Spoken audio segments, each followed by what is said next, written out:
जय महाराष्ट्र मित्रांनो. तर सगळ्यात पहिल्यांदा मला ही सांगायची इच्छा होती आहे, की म्हणजे तुम्ही विचार करताय, की अरे फॉर्म अजून पण किती, आता शेवटचे 5 दिवस राहिलेले आहेत. तर फॉर्म कधी टाकू, कधी टाकू? तर आता फॉर्म टाकून द्या. कारण की बऱ्यापैकी ना ठाणे जिल्हा म्हणा किंवा मीरा भाईंदर म्हणा, अशा ठिकाणी कमी फॉर्म आलेले आहेत. कमी फॉर्म आलेत, पण तिथं कॉम्पिटिशन म्हणजे तुम्ही जसं बघायला गेलं तर तिथं जी-के, जी-एसचे जे आहेत ते भरपूर पडतात प्रश्न. तर त्यामुळे तुम्ही तुमचं जे तुम्ही ग्राउंडमध्ये टॉप असाल, एक्झाममध्ये टॉप असाल, तुम्ही कोणत्या गोष्टीमध्ये व्यवस्थित आहे ना, त्या हिशोबाने बघा, फॉर्म भरा. ह्याचं त्याचं ऐकत नका बसू. आणि शेवटी तुम्हाला ना म्हणजे मेरिट काय खाली येणार नाही. मग तुम्हाला वाटेल की बाबा इकडे तिकडे फॉर्म टाकू. तुम्ही जर 120च्या खाली असाल तर तुम्ही तुमचे स्वप्न सोडून द्या.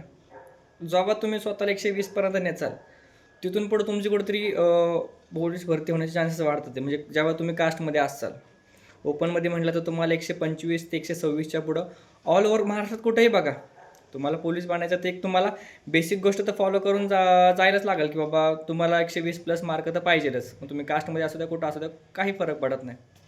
तर त्यामुळं फॉर्म कुठं भरायचं आहे हे विचार करण्यापेक्षा आपल्यात कशी इम्प्रूव्हमेंट करता येईल ना, या गोष्टींकडे जास्त लक्ष द्या. कारण कसं होतं, की सगळेजण म्हणतात ना, इकडं फॉर्म भरा, तिकडं फॉर्म टाका, इकडं टाका. काय त्या गोष्टीचा काहीच उपयोग होत नाही आहे. तुम्ही तुमच्या मेहनतीवर विश्वास ठेवा, तुमचा अभ्यासावर विश्वास ठेवा.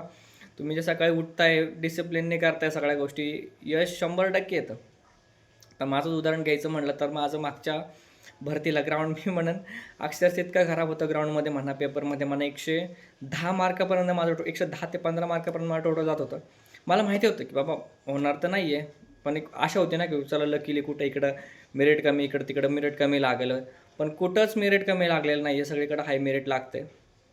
म्हणजे बऱ्यापैकी हाय, म्हणजे जे ठरलेलंच आहे की बाबा तुम्हाला ग्राउंडला ग्राउंडला किती पाहिलं ते 42 प्लस, आणि पेपरला तुम्हाला 87 ते 85 प्लस मार्क लागतील. तुम्ही कुठेही भरती होचाल.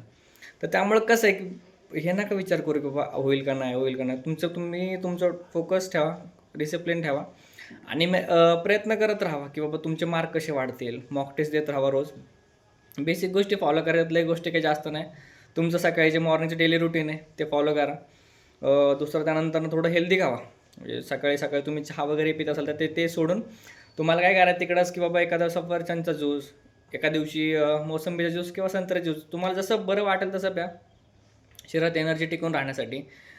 बऱ्यापैकी जे बाकीच्या बाहेरच्या गोष्टी, प्रोटीन्स वगैरे जे तुम्हाला चांगले आहेत, नॅचरल आहेत, ते जास्त कन्झ्युम करा. आणि जे वाटतं तुम्हाला इन्ग्रेडियंट जास्त आहेत ज्यात, ते टाळा बऱ्यापैकी. कारण की ते तुम्हाला आता तर शक्ती देईल, पण नंतर नंतर हळूहळू तुम्ही त्यावर डिपेंडंट राहाल. तर ज्यावेळेस तुम्हाला ग्राउंडला गेल्यानंतर तिकडे त्या गोष्टी नाही भेटल्या, तर तुम्हाला ते ग्राउंड करताना त्रास होईल. त्यामुळे जेवढं नॅचरली तुम्हाला प्रोटीन गेन कन्झ्युम करता येईल, खाता येईल, तेवढं जास्त खात जावा. ठीक आहे. तर जय महाराष्ट्र. व्यवस्थित तयारी करा, मार्क वाढवा. ना की कुठं फॉर्म टाकायचं, कुठं या गोष्टीवर जास्त लक्ष नका देऊ. फॉर्म टाका. 125 130 मार्क असतील, तुम्ही कुठेही भरती असाल महाराष्ट्रामध्ये, कुठेही 100%. जय महाराष्ट्र.